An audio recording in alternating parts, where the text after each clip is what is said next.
Shalom, perkenalkan nama saya Tia Lavenia Lapailaul, mahasiswa semester 6, kelas D, jurusan Pendidikan Kristen Anak Usia Dini, Fakultas Keguruan dan Ilmu Pendidikan, Institut Agama Kristen Negeri Kupang. Pada video kali ini, saya akan menjelaskan materi tentang metode dalam deteksi dini tumbuh kembang anak usia dini untuk memenuhi tugas ujian tengah semester mata kuliah deteksi pertumbuhan dan perkembangan anak usia dini. Nah, untuk materi yang pertama, kita akan membahas terlebih dahulu tentang definisi tumbuh kembang anak. Apa sih definisi tumbuh kembang anak? Nah, secara umum yang dapat diketahui, tumbuh kembang adalah proses yang kontinu sejak konsepsi sampai pada dewasa yang dipengaruhi oleh faktor lingkungan dan juga faktor bawaan. Nah, ini berarti dapat disimpulkan bahwa tumbuh kembang itu sudah terjadi sejak di dalam kandungan dan setelah kelahiran itu, dan merupakan suatu masa di mana mulai saat itu tumbuh kembang anak dapat dengan mudah diamati.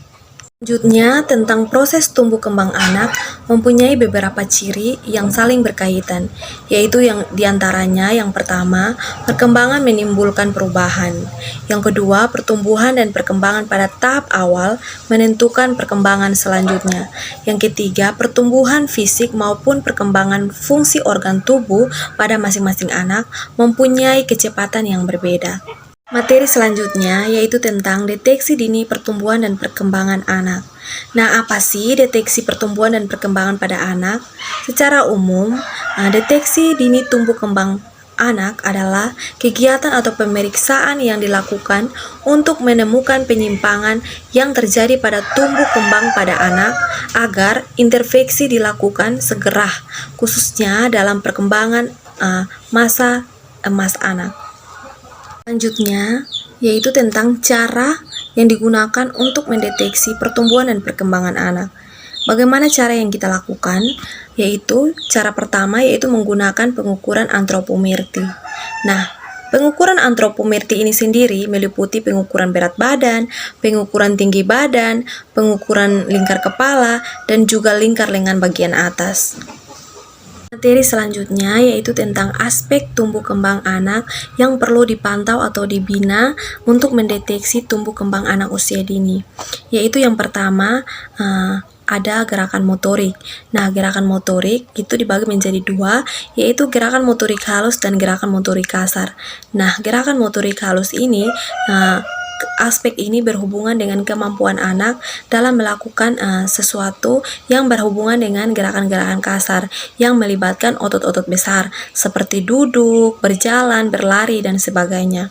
Yang kedua itu motorik halus. Nah, gerakan motorik halus ini berhubungan dengan kemampuan anak melakukan sesuatu dengan menggunakan gerakan-gerakan atau otot-otot kecil seperti jari jemari, atau anak mengamati sesuatu, dan juga anak bisa menulis, anak menggambar, dan sebagainya. Yang ketiga itu ada tentang kemampuan bicara dan bahasa anak. Dalam aspek ini berhubungan dengan kemampuan anak untuk bisa berbicara atau bisa merespon sesuatu atau komunikasi dengan orang lain. Yang keempat itu tentang sosialisasi dan kemandirian anak. Nah, aspek ini berhubungan dengan kemampuan anak bisa makan sendiri, bisa minum sendiri, dan juga bisa bersosialisasi dan berinteraksi dengan orang-orang di sekitarnya. Yang kelima itu yaitu tentang kognitif dan kemampuan anak.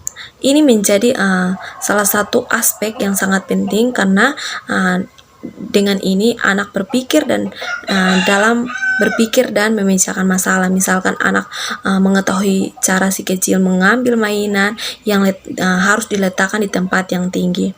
Dan yang terakhir itu ada aspek sosial emosional. Nah, ini berarti cara anak dalam mengungkapkan ekspresi. Nah, di mana bagaimana anak tersenyum, marah, dan juga sampai pada menangis. Materi selanjutnya yaitu tentang metode dalam mendeteksi tumbuh kembang anak. Nah, bagaimana metode atau cara yang kita pakai? Diketahui sendiri bahwa metode atau cara merupakan langkah-langkah atau cara atau prosedur yang kita gunakan untuk mencapai tujuan tertentu. Nah, cara yang dilakukan untuk mendeteksi tumbuh kembang anak yaitu ada beberapa, yaitu yang pertama tentang pertumbuhan. Nah, cara yang kita gunakan untuk mendeteksi pertumbuhan anak yaitu yang pertama kita timbang berat badan anak. Nah, di sini kita akan menentukan status gizi anak di bawah umur 5 tahun. Nah, di sini apakah anak itu normal atau kurus atau sangat kurus atau gemuk. Jadi yang kita gunakan adalah menimbang atau timbang berat badan anak.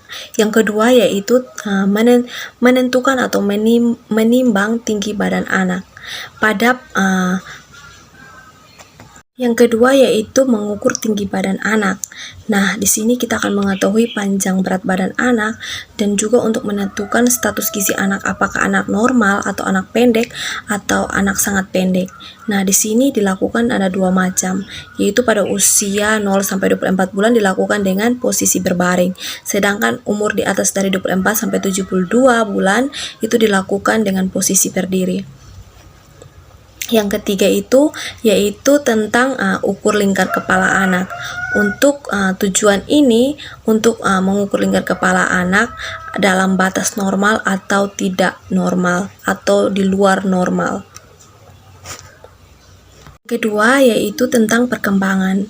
Nah, bagaimana cara kita mendeteksi perkembangan anak? Yaitu dapat dilakukan dengan beberapa cara. Yang pertama itu cek perkembangan anak dengan menggunakan kuesioner pra-screening perkembangan. Tujuannya untuk mengetahui anak itu normal atau ada penyimpangan. Nah, yang kedua itu cek daya pendengaran. Nah, tes daya pendengaran ini tujuannya untuk menemukan gangguan pendengaran sejak dini agar segera ditindaklanjuti dan untuk meningkatkan kemampuan daya dengar anak. Nah, peralatan yang bisa digunakan untuk daya dengar anak yaitu bisa sesuai dengan umur anak, yaitu bisa menggunakan gambar binatang, gambar kucing, ayam, dan juga bisa menggunakan mainan, boneka, misalkan boneka, sendok, dan sebagainya. Tes daya lihat adalah mendeteksi secara dini kelainan yang ada pada anak agar dilakukan untuk tindakan selanjutnya, sehingga kesempatan untuk memperoleh ketajaman daya lihat anak menjadi lebih besar.